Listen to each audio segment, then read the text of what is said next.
Bueno, nosotros somos el equipo número 4, el cual está conformado por Itzel Salazar, Wendy Martínez, su servidora, y Montserrat Córdoba. Y vamos a estar hablándoles un poquito sobre la psicofísica y además de algunos de sus métodos más usados. Primero, ¿qué es la psicofísica?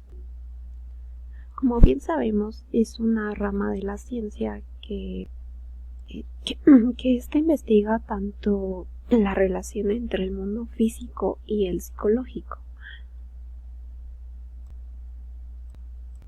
Esta se encarga de estudiar tanto la relación entre de un sujeto, de una estimulación externa y además de sus cualidades. Y esta, como estudia a la vez al sujeto, también entra la forma en que percibe el sujeto dicha estimulación. Además de que la psicofísica también se trata de uno de los primeros estudios, uno de los primeros tipos de estudio que se realizó científicamente,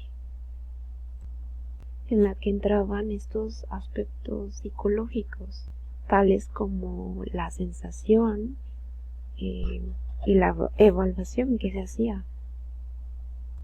Bueno, por otro lado, pasamos a cómo surgió la psicofísica.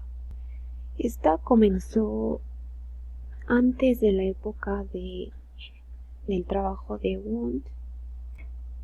Sin embargo, el principal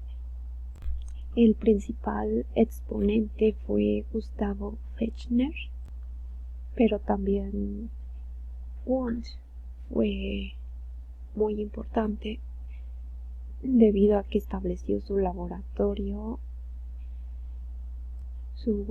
experimental. Específicamente, Fechner publicó 20 años después su libro llamado Elementos de la psicofísica. Y a continuación mi compañera Itzel les va a estar hablando un poquito sobre el método de límites. Y a continuación yo les voy a hablar acerca del método de límites, para lo cual es importante que aprendamos un poco de dónde surgió. El método de límites fue creado por Gustav Theodor Fechner, quien fue un filósofo y psicólogo alemán muy importante. Él fue conocido principalmente por formular una ecuación para cuantificar la relación entre el estímulo físico y la sensación que se asocia con él mismo. Por lo tanto, el método de límites quiere decir, o de manera más expresa, determina el umbral absoluto en el que se va a presentar un estímulo. Para esto, lo que él hizo fue presentar diversos estímulos, tanto ascendentes como descendentes, en forma de serie, y él iba alternando cada uno de estos estímulos. En las series ascendentes se presentaba un estímulo muy por debajo del umbral y la sensación casi nunca era perceptible, y aquí vamos aumentando de manera gradual hasta que se detectara el estímulo que estaba recibiéndose. Al final, cuando se alcanzaba la serie, simplemente se finalizaba. Había muchos ejemplos, o hay muchos ejemplos por los cuales nos podemos guiar.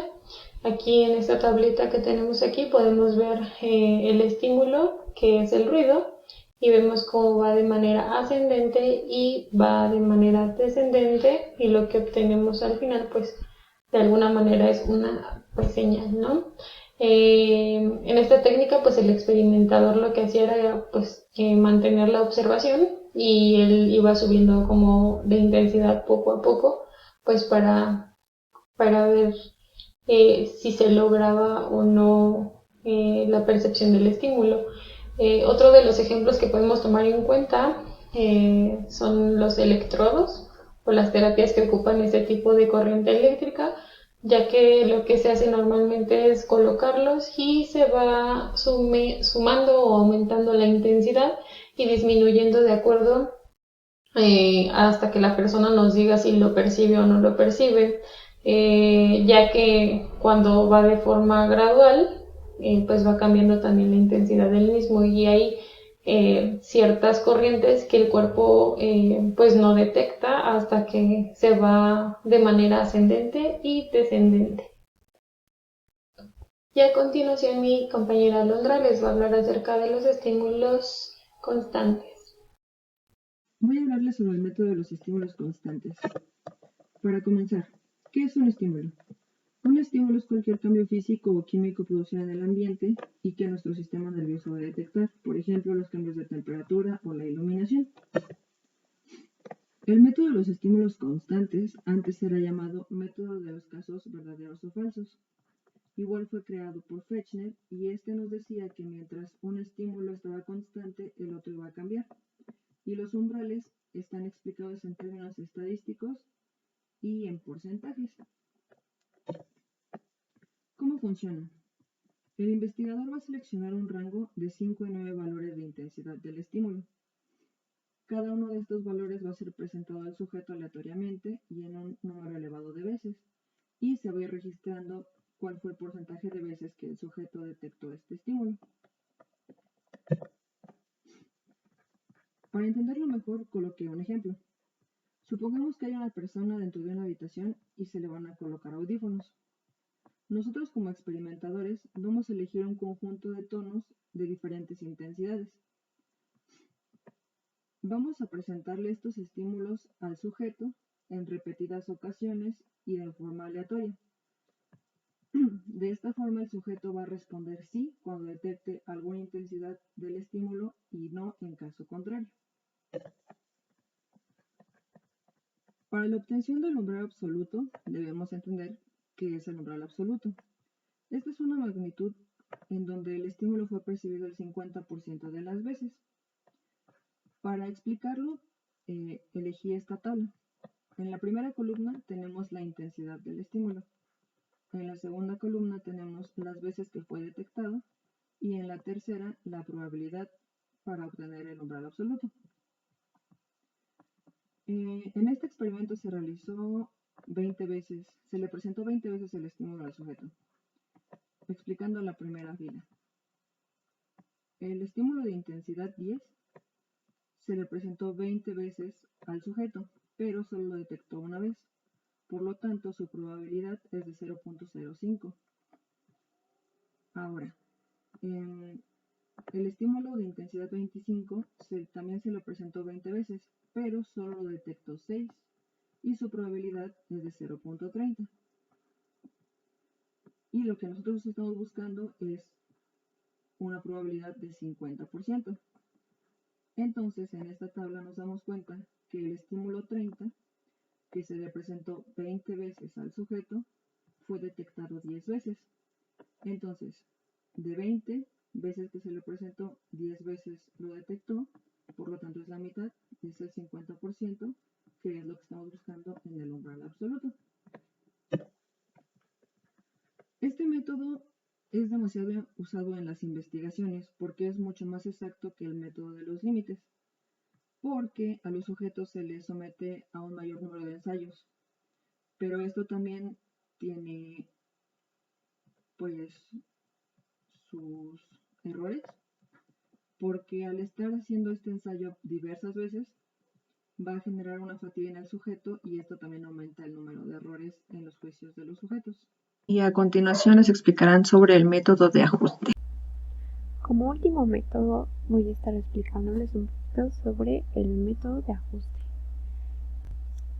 Este suele ser llamado también el método de los errores promedio. Y por otro lado, cabe destacar que fue un método adaptado por el mismo Fechner a partir de su uso en la astronomía. Este método se ocupa de que el estímulo estable sea tan estable como un patrón. además de que se encarga de ajustar tales estímulos de forma que coincidan en magnitud con este. Por ejemplo, aquí podemos ver la magnitud, y justamente aquí se está mediando los puntos definidos por el sujeto.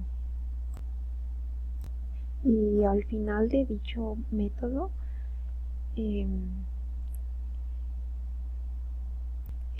se restan las magnitudes, tanto la estimada y la real, para así obtener un promedio de los errores producidos. Bueno, de parte mía y del equipo sería todo, y espero que les haya sido de ayuda, y muchas gracias.